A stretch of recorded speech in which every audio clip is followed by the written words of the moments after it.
Hello everyone, thank you for joining me today. Sorry it's been another fortnight one, missed a week again, travelling around, chaotic, all excuses, you don't care, let's get on with it, see if this is a bit more centred, hopefully that's better. 43 days now until I fly out, definitely feeling the sadness of leaving everyone, the excitement of starting something new. It's just going to be a massive change and I'm just so ready for it to start and so glad I'm doing it. And it seems like it wasn't something I would have done and I'd always find excuses, but doing it, so much happier. I haven't got a lot to say this time, so it's going to be brief. Well, that's the problem. I say that and then I'll start rambling, and I already am, so let's go for it. One of the things that I've been concentrating on for the past 2 weeks is I've had some down days, I've had some up days, and on the down days it's an upward struggle and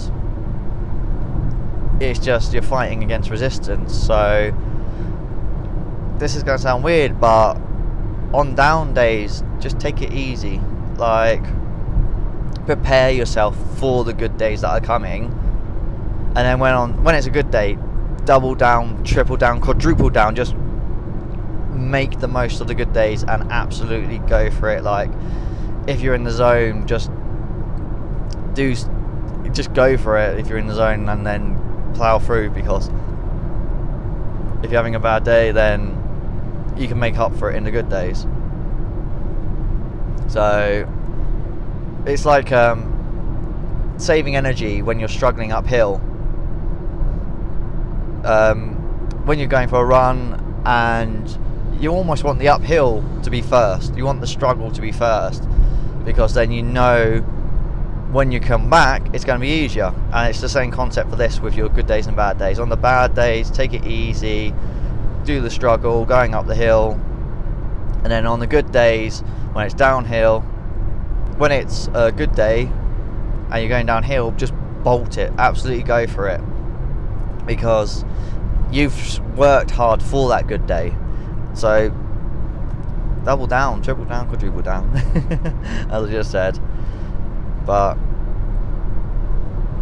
I still haven't mastered why good days happen, why bad days. Is it you just randomly get a good night's sleep, or you have the best nutrition the day before, or on that day just everything lines up? And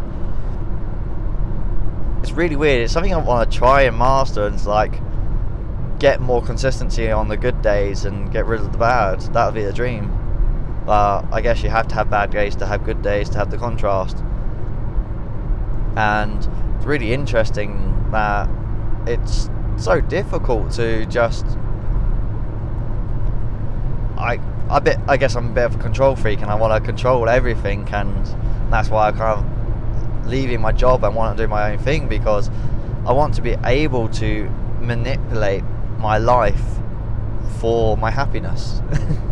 So I want to be able to wake up when I want to wake up, which is normally like 5:30, 6:30 in the morning. It's not like I want lay-ins, it's I want to wake up earlier, utilise that time, and then maybe have like a 2-3 hour lunch break, and then like everyone's cycles are different, and it's really annoying that we're like stuck to this 9 to 5 mantra, and it's just not beneficial for everyone, and we got to fit this one mold. And I know it's a load of like new age rubbish, but like we've only been doing the 9 to 5 for like a few hundred years. This is like complete crap out the top of my head, but I doubt the 9 to 5 has been around long. Like you'd need artificial light for it to occur because of the winter times, and you wouldn't be able to work in the dark without artificial light, so it can't have been around that long. So it's not natural is what I'm saying. Great weekend, surrounded by friends. It's so weird, like what, the 7, 8, 9, the 10 weeks leading up to leaving have been like, well, have been and will be the best 10 weeks in a long time, just because like I planned every weekend, and maybe I should have done that in the first place, and always been doing that. But I guess if I wasn't leaving, then I wouldn't have done it. So either way, I need this kick up the arse to get things done, get things moving. And it's such a great feeling now, and I just hope I keep that momentum going forward. And I know I want to set myself challenges and tasks in Australia to make sure I don't stagnate. I've only got 2 years, it's a deadline. I can sacrifice these 2 years to do something, to do anything. If I want to start something completely new and take on something, then this is my time. Like, I talked about the power hour, the 90 minutes. I need to look up where that's from and what his actual name was. Anyway, digressing. This is like an extreme version of that. It's dedicating 2 years because the pain and I don't know what's pain, but thinking what if would aggravate me more than losing the next 2 years. I would rather find out and have peace in mind that I gave something my all, I tried, it succeeds, fails. I'd rather that happen than always thinking what if. Like, I don't want to be one of those people with regrets and just sitting there and just going through the motions and thinking, oh, and especially if someone comes out with my idea and does it, and then they're like, do it well, and everything's like, oh, I thought of that. Like my mum, I always say to my mum whenever we see the robotic hoovers, that I thought of that 15-20 years ago or something ridiculous. Like my nan had like one of the pushing vacuums. It's not even vacuum, like the pushing floor cleaners, and I had a robot kit that you like. It was a magazine, weekly magazine, and it was just in my mind that this robot goes around, it follows a black marker, it's just like, and it has sensors, it knows where the walls are and stuff like that. And I was just like, what if I could combine the two? And hey, I guess it was a good question to ask. So I'm not quite certain. Like, if you ever think of something, like, it doesn't have to be like a business idea or anything, just there's no harm. You need to try more things. Just try more things, do more things, and experiment and take up something for a week, see if you like it, because there's so much out there. There's a ridiculous amount of things you can do out there, and how do you know that you're not good at it, or vice, like the opposite? You could be the best at it in the world, but you never try it, so you'll never know. And you can kind of guess what kind of you're good at or what you enjoy, and you don't have to be good at something to enjoy it. You can be absolutely rubbish but still enjoy it and still have fun. So try out more things. I'm sure I've got a list a mile long for Australia, all the things I want to try. Obviously all these stereotypical surfing and longboarding and scuba diving and running down the beach. And I'm going to sacrifice these 2 years for it, and win or lose, it's going to be good. I'm going to learn, and it's going to be an experience. I'm finding it really difficult to carry these on and know what to say and continue to give advice, because at the moment I'm just not in that place to like follow it myself. It's really weird. I'm just like, because everything's so laid out for the next few weeks, it's kind of like a schedule can become too solid, and you can book yourself up too much. You need that flexibility for growth.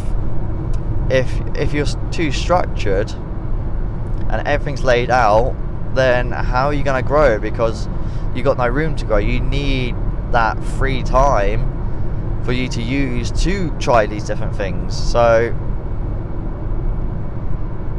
remember to schedule in maybe like an hour a day. Like, do you need TV? Do you need to play that computer game for an hour? I'm trying really hard to kick one of my gaming habits, but it just keeps on sneaking in. Like, absolutely love Hearthstone. Just goes back to my WoW days. Like, that's a story. I think I've already told it, but World of Warcraft absolutely destroyed me for 2 years. But Hearthstone hasn't damaged me yet, so, and I only play it a little bit. But isn't that what an addict says? Oh yeah, make sure to try something new, experience new things, and it's life is wow, you know the sentence is going to be heavy when it starts like that. Life is short, life is sweet, and the only thing we really have is our emotions. If that's enthusiasm, if it's sadness, happiness, love, care, passion, they're the only things we really have that we take with us and are our own. So make sure that you try and experience as many as possible. Like,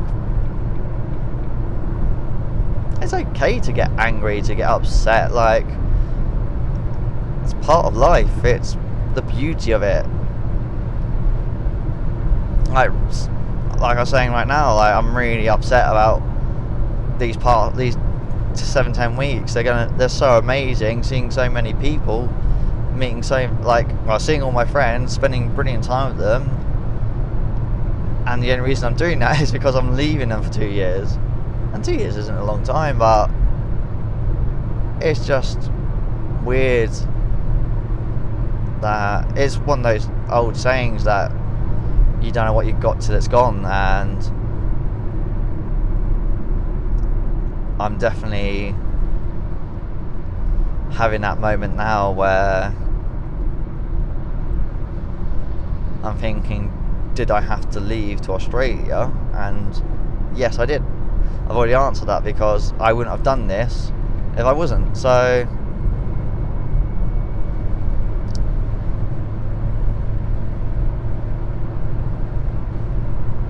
I think that's all for now. I think that's long enough.